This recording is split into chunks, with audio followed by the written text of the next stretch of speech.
Le président de la République, Idriss Déby Itno, a pris part à la cérémonie d'investiture du président malien démocratiquement élu, Ibrahim Boubacar Keïta, à Bamako. Le chef de l'État a prononcé un important discours.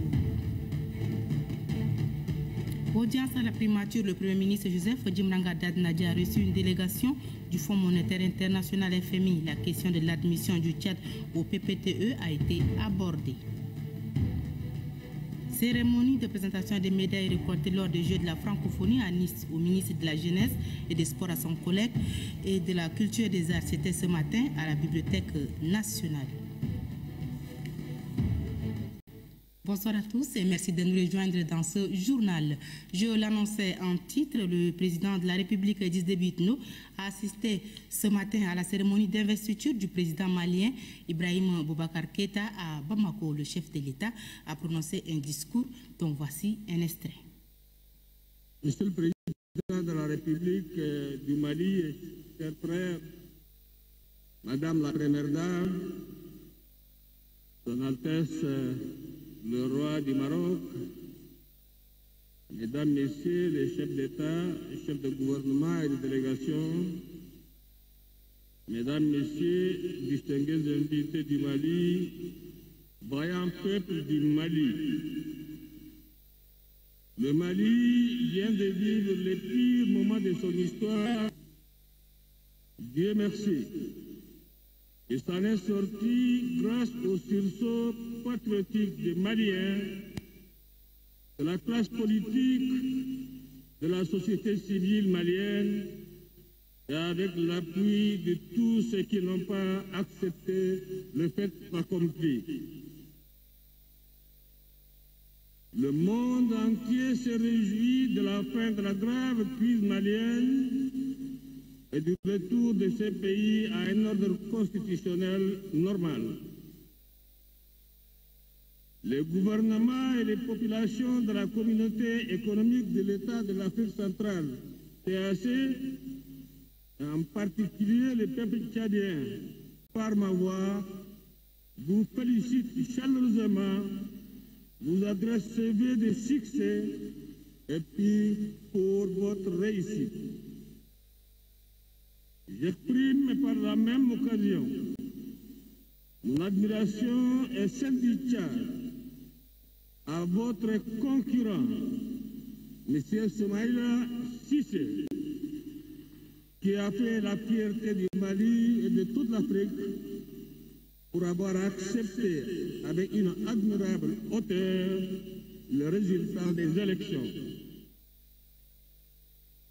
Monsieur le Président, cette unanimité nationale et internationale autour de votre élection qui vient s'ajouter à la mobilisation mondiale autour du Mali, alors en crise, est certes un atout pour votre mandat.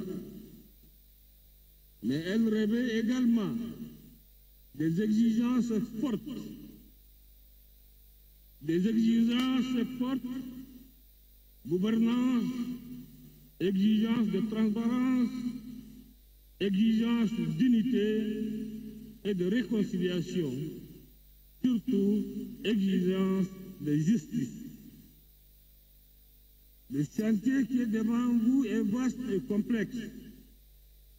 Vous en êtes le principal maître d'ouvrage.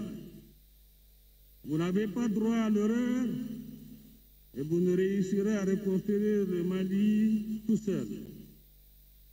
D'où la nécessité d'associer toutes les forces vives du pays à l'œuvre colossale de la réconciliation qui vous attend. Face à la situation particulière que vient de traverser le Mali, il faut sortir des sentiers battus par des initiatives exceptionnelles. C'est ce que mon pays, le Tchad, a expérimenté après les grises graves qui ont failli l'emporter en 2006-2008. Le consensus et le dialogue entre le gouvernement, l'opposition démocratique armer la société civile ont été notre credo. Ils nous ont assuré la stabilité, favorisé le progrès que nous enregistrons aujourd'hui. Les Tchadiens qui ont connu des guerres civiles, les divisions et l'occupation étrangère connaissent mieux que quiconque l'importance de la paix, de la réconciliation et surtout du pardon. Face au péril, il faut opposer l'union sacrée. C'est ce que nous avons fait au Tchad chaque fois que la vie de l'État était en péril. Ce qu'ont fait les Tchadiens lorsque l'existence du Mali était en jeu. Les acteurs politiques, y compris ceux de l'opposition, dont certains m'ont accompagné, ont dans une belle unanimité accepté, voire applaudi l'intervention. Idriss Déby Itno a exhorté en outre le peuple malien à la culture de la paix et à la tolérance. Les Maliens doivent inlassablement œuvrer pour le développement de leur pays, a dit le chef de l'État. Le voici.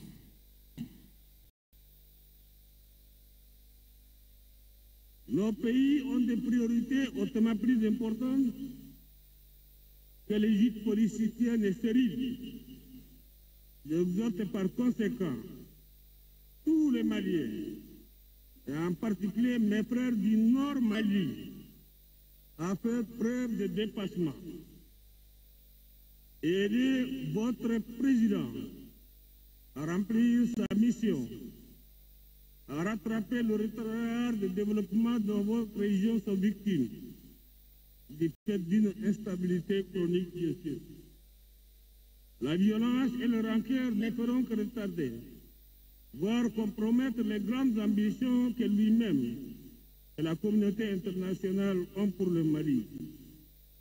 Monsieur le Président et chers frères, mon pays, le Tchad, est certes éloigné du Mali, mais il y est très proche par toutes sortes d'affinités. Les Tchadiens, comme d'ailleurs tous les Africains, aiment le Mali pour son histoire glorieuse, sa richesse culturelle et artistique, son peuple dynamique et entreprenant. Le Mali, dont les épopées de ses grands souverains et les mélodies envoûtantes de ces célèbres griots ont bercé l'adolescence de tous les Africains. Le Mali de Soundiata Keïta, de Modibo Keïta, est aujourd'hui entre les mains d'Ibrahim Boubacar Keïta. C'est peut-être le signe du destin. Mon frère, qui a désormais entre mains le destin d'une nation qui a trébuché, mais qui n'est pas tombée, qui a plié, mais n'a jamais rompu. L'Afrique et le monde sont heureux de retrouver un Mali debout. Les Tchadiens éprouvent aujourd'hui une immense fierté d'avoir combattu aux côtés de leurs frères d'armes africains, français, d'être liés désormais aux Maliens par un pacte de sang. Après la libération de la France en 1945, nos troupes ont une nouvelle fois lié leur destin dans l'épreuve et pour la bonne cause, la lutte contre le terrorisme et le narcotrafiquant qui séparent du voile de l'islam. Certes, nous avons remporté contre eux une victoire éclatante, mais il nous faut demeurer vigilants. Les terroristes ont été vaincus au Nord Mali, mais la gangrène demeure et peut ressurgir à tout moment. En ce jour mémorable de votre investiture, Monsieur le Président et chers frères, adressons nos pensées et nos prières à l'endroit des soldats maliens, français, Tchadiens et les autres soldats des États membres de la CEDEAO qui ont payé de leur vie pour que vive la nation malienne. Puissent les sacrifices consentis par tous imprégner et guider les actions quotidiennes du peuple malien pour la renaissance du Mali. Sachez que mon pays, la République du Tchad, sera toujours à vos côtés. Tous unis pour un Mali uni, solidaire, fraternel et prospère. Que Dieu bénisse le Mali et l'Afrique. Je vous remercie.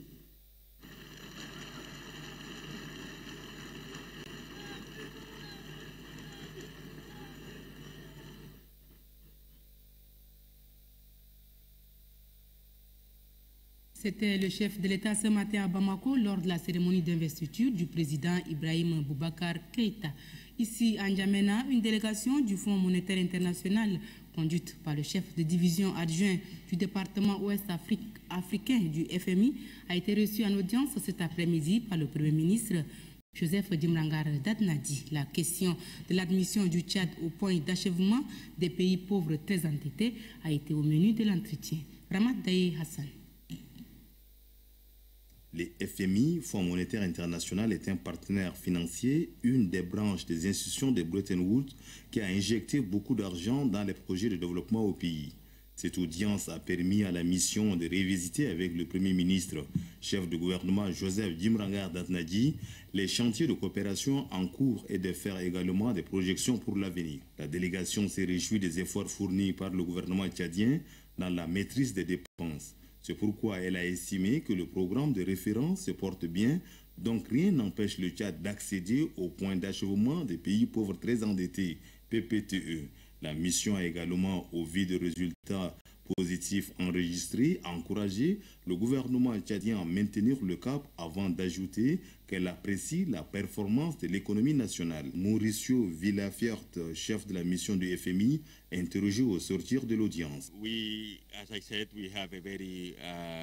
Nous espérons que sur la base de la lancée qui a été la nôtre au courant de ces derniers mois, nous sommes ici à notre 3e visite en l'espace d'environ 6 mois et nous espérons donc que notre relation, qui ne fait que s'affermir davantage et se consolider, pourra conduire à une coopération encore plus renforcée au cours des prochains mois.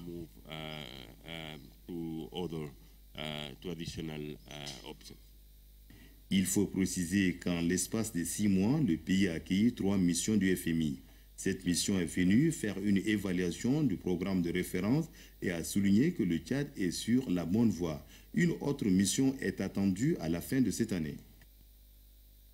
Ramat Daye Hassan est resté avec nous pour nous parler de la rentrée pédagogique où le ministère de l'enseignement secondaire et de la formation professionnelle a rendu public la liste définitive des lycées retenus pour la rentrée scolaire 2013-2014. Cela fait suite à la décision du gouvernement de regrouper les lycées dans les chefs-lieux des régions.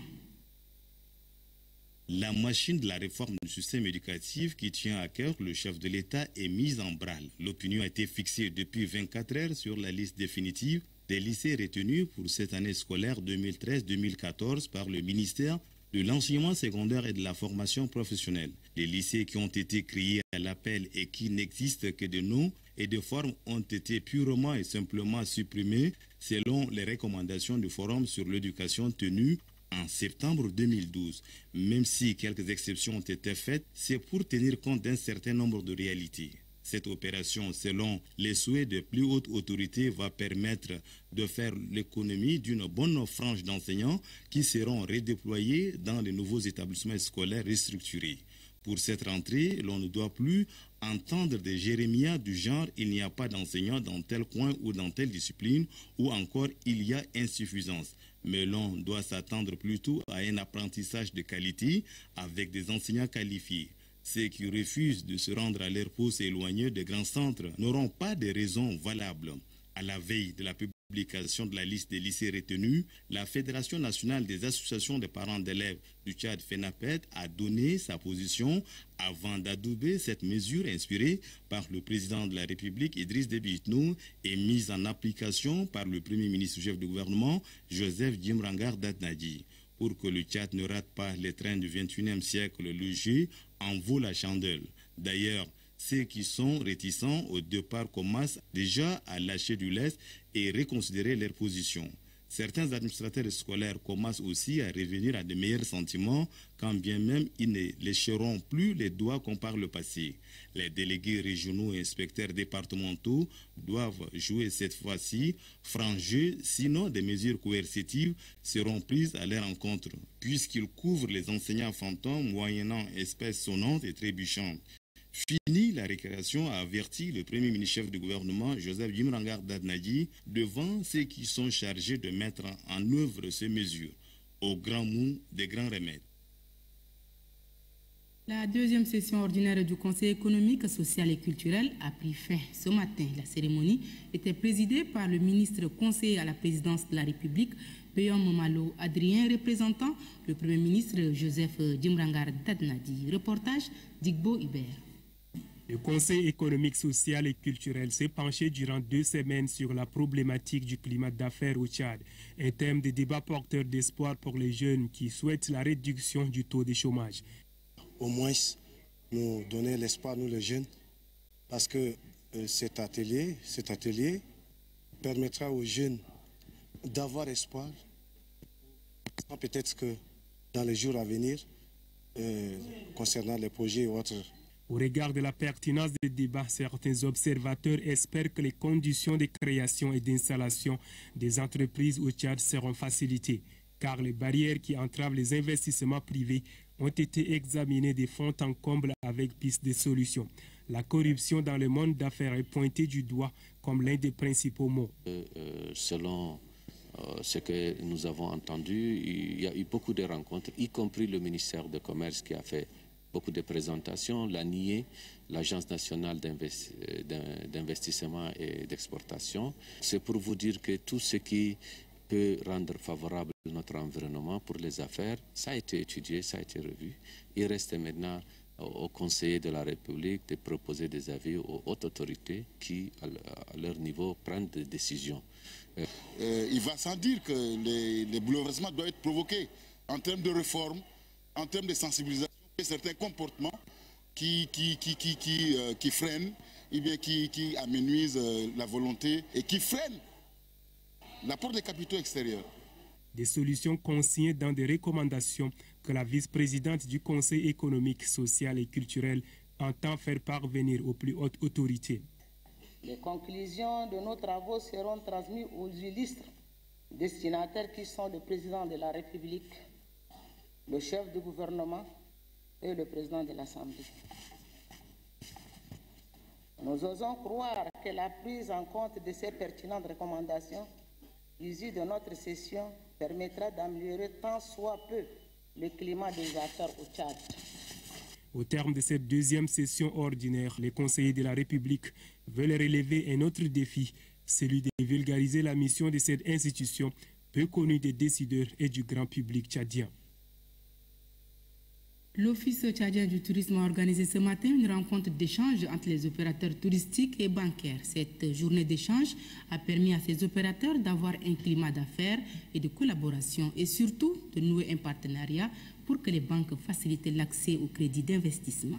Service Ngandjelay. La rencontre d'échange entre les opérateurs touristiques et bancaires du Tchad est placée sous le thème « Difficultés et besoins d'investissement dans le secteur hôtelier ». Elle a permis aux représentants des banques et hôtels d'échanger sur le manque d'un fonds d'investissement touristique au Tchad, car celui-ci ne favorise pas la création et l'extension des structures d'hébergement sur tout le territoire national. Les opérateurs bancaires ont promis aux hôteliers d'étudier les possibilités d'organisation l'octroi de crédits d'investissement afin de permettre aux hôteliers de créer ou de réhabiliter les structures d'hébergement au pays. Pour le ministre du Tourisme et de la Promotion de l'Artisanat, le soutien des banques aux opérateurs touristiques est nécessaire tant pour la création des nouveaux hôtels que pour l'amélioration de leurs prestations. Le gouvernement tchadien a inscrit dans le plan national de développement PND 2013-2015 la mise en place d'outils de développement et de promotion du tourisme qui rendrait plus compétitif le tourisme tchadien. Je voudrais citer entre autres le code spécifique d'investissement touristique, le fonds d'investissement touristique et l'École nationale de tourisme et d'hôtellerie. Abderrahim Younous Ali a exhorté les banquiers et les professionnels du tourisme à être des meilleurs collaborateurs. Le ministère du Développement pastoral et des productions animales a organisé un atelier national de sensibilisation, de formation et de mise en place du comité national au Tchad. On prépare à cette rencontre les techniciens du dit ministère et les représentants des grandes institutions. Anastasie Bissi. Pour garantir une meilleure prévention de la santé des consommateurs nationaux et internationaux, un comité national est mis sur pied. C'est à la faveur d'un atelier qui a regroupé les techniciens du ministère du Développement pastoral et des productions animales, ainsi que ceux des grandes institutions. Au-delà de la mission assignée au dit comité, celui-ci va réaliser des actions visant à améliorer le système d'échange commercial avec d'autres pays. 3 jours durant, vous aviez certainement échangé en parfaite efficacité intellectuelle et dans une parfaite harmonie et sérénité pour arriver à cette heureuse conclusion des modèles tchadiens du comité national SPS Tchad.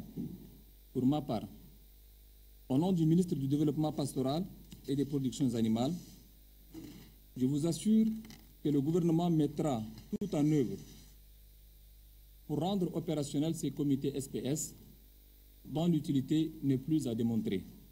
Les participants souhaitent que le gouvernement mette à la disposition du comité des ressources financières conséquentes dans l'optique d'atteindre les objectifs fixés et aussi qu'il facilite la participation des membres du comité aux forums internationaux pour une acquisition d'expérience. Le programme national de sécurité alimentaire vient de financer des ouvrages dans les régions de Wadi Fira et de l'Enedi Est à travers le programme de développement rural. La réception a été faite il y a quelques jours. Mathiam Nessolange. 5 seuils d'épandage pour la population du département de Wadi Fira, plus précisément à Dartama et de la région de l'Enedi Est. Ces seuils d'épandage permettront à la population de ces localités de faire une culture maraîchère et d'abreuver les animaux. Pour le coordinateur du programme de développement rural, sur financement du programme national de sécurité alimentaire, plusieurs œuvres seront réalisées dans les 2 régions et les comités de gestion seront mis sur pied en accord avec les responsables locaux pour l'entretien de ces joyaux. Nous n'allons pas arrêter le travail à ce niveau et avec les autorités locales, essayer d'entreprendre d'ici quelques temps pour amener ces petites corrections. Il va y avoir des comités d'entretien durable de ces ouvrages-là qui vont s'en charger et puis qui vont s'occuper des petites réparations qui vont surgir. Le chef d'antenne du programme national de sécurité alimentaire a salué l'acte posé par la dite ONG. Et je crois que ça, c'est vraiment ce qu'il faut dans la région. Vous savez, ici, les wadis sont très violents. Quand il pleut, l'eau est emportée en un laps de temps. Donc, ces ouvrages permettront de retenir l'eau, de permettre l'infiltration. Et quand l'eau est en surface, les animaux vont s'abreuver. Et dès que ça va tarir, les gens vont encore creuser des puisards pour pouvoir s'approvisionner. Ces 5 seuils d'épandage construits permettront d'avoir une bonne maîtrise d'eau au bénéfice des agro-pastoraux. Une quantité importante de boissons non alcoolisées périmées, estimée à une valeur de 30 millions de nos francs, est incinérée ce matin sur le site de Gassi par les responsables de la commune du 4e arrondissement. Ces produits ont été découverts dans un dépôt grâce à la bonne foi du détenteur qui a averti lui-même responsable de la commune. En agissant ainsi, le propriétaire du dépôt, Ali Hassan, entend contribuer au bien-être de la population. Le maire de la commune du 4e arrondissement, Adoum Ali, a salué cette initiative et souhaite que d'autres commerçants suivent cet exemple afin d'épargner la population des risques liés à la consommation des produits périmés. En partenariat avec la société Millicom Tigo, le cinéma Le Normandie lance pour la première fois au Tchad les films 3 dimensions, films que l'on regarde à l'aide des lunettes spéciales. Kandatao Hamia. Une grande première à N'Djamena. Le cinéma Le Normandie, en partenariat avec la téléphonie mobile Tigo, offre l'opportunité aux cinéphiles de voir sur grand écran des films en 3 dimensions. Ce mardi 17 septembre 2013, ils ont projeté pour la toute première fois dans notre pays le film en 3D. Cet événement aujourd'hui, c'est aussi pour Tigo l'occasion de célébrer le premier anniversaire de notre partenariat avec le cinéma Normandie. En effet, depuis juillet 2012, nous sommes chez Tigo le partenaire principal du cinéma. Ce partenariat nous a permis non seulement de faire profiter de la magie du 7e art le public djaménois averti, mais aussi les plus démunis. Par exemple, récemment, nous avons invité 200 enfants de SOS Village à venir assister à une séance de projection gratuite. Et nous comptons d'ailleurs très prochainement renouveler cette initiative avec des enfants des écoles primaires et secondaires de N'Djamena. Première salle de cette potentialité au Tchad et en Afrique centrale, le Normandie entend révolutionner le cinéma au Tchad pour le grand bonheur des amoureux du 7e art. Aujourd'hui, je remercie Tigo qui a fait le bon choix de s'implanter au Normandie, qui est la seule salle de cette qualité en Afrique francophone et qui a un potentiel de polyvalence important. On a une grande scène, la salle est très grande et très confortable. Quand vous vous asseyez et que quelqu'un passe devant vous, vous n'avez pas besoin de replier les jambes. Et je peux vous dire que dans beaucoup de cinémas, c'est pas comme ça. Vous êtes obligé de faire comme ça pour laisser passer le spectateur suivant. Donc, on a vraiment du confort et de la qualité. Et ça... on remercie nos partenaires pour nous avoir soutenus à réussir aujourd'hui le lancement de la 3D. Surtout, je voudrais remercier l'Union européenne qui nous a aidés pour acquérir la 3D des matériels de spectacle qui vont arriver d'ici la fin de l'année. Et c'est un projet qui est en collaboration avec le centre Al-Mouna. Donc, d'ici la fin de l'année, on aura aussi des spectacles professionnels de musique, de danse et d'autres arts. Je remercie aussi tous les cinéastes qui sont présents ici, les amis, les journalistes, et je voudrais remercier aussi nos partenaires. Muni des paires de lunettes savamment conçues à cet effet, le cinéma Le Normandie, avec son partenaire Tigo, fait partager aux amoureux du 7e art Percy Jackson, ces films en 3D qui racontent l'histoire du fils de Poséidon, poursuivant ses aventures épiques afin d'accomplir sa destinée. Aidé de ses amis, demi-dieux comme lui, il part à la recherche de la toison d'or. Ce fut une expérience unique en son genre, du sensationnel pour les cinéphiles. En tout cas, c'était époustouflant. Okay? C'est de très belles images, du bon son et très grande qualité. On sent l'effet 3D, on a parfois l'impression que l'image se décolle de l'écran pour vous approcher, pour vous absorber. C'était des moments de grande émotion. Franchement dit, le film était vraiment impressionnant par rapport à d'autres films que j'ai eu à voir. Donc, on se dirait à l'intérieur même du film et on est vraiment dans un autre monde. Et vraiment, c'est très impressionnant. C'est une technologie qui est avancée. Vraiment, c'est très impressionnant. C'est comme si j'étais vraiment à l'intérieur même du film. J'avais l'impression de participer avec les acteurs, carrément. Et voilà, du coup, c'est vraiment superbe. Au-delà des films internationaux, le partenariat Normandie-Tigo aide aussi à la diffusion des films locaux et au maintien des équipements mis en place par le gouvernement tchadien depuis 2011. Tigo offre un avantage à ses clients pour l'accès au cinéma Le Normandie. pour dire que ici, au cinéma Le Normandie, vous pouvez payer votre place avec Tigo Cash, et pour toute place payée avec Tigo Cash, une place gratuite est offerte. Le premier film en 3 dimensions remonte à 1922 avec The Power of Love. Les films en 3D sont actuellement très utilisés en art numérique dans l'industrie du film. Comme nouvelle tendance, les films en 3D constituent les plus grands succès du cinéma du moment.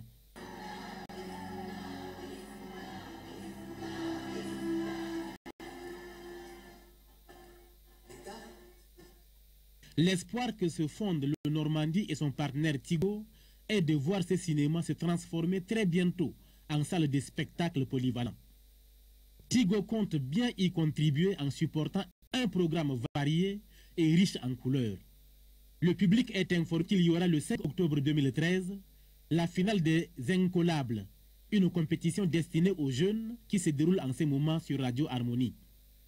Implanté au Tchad depuis 2005, Tigo participe activement à la vie sociale et culturelle du pays et est fier d'être associé au cinéma Le Normandie pour faire vivre le cinéma et les actions culturelles au public.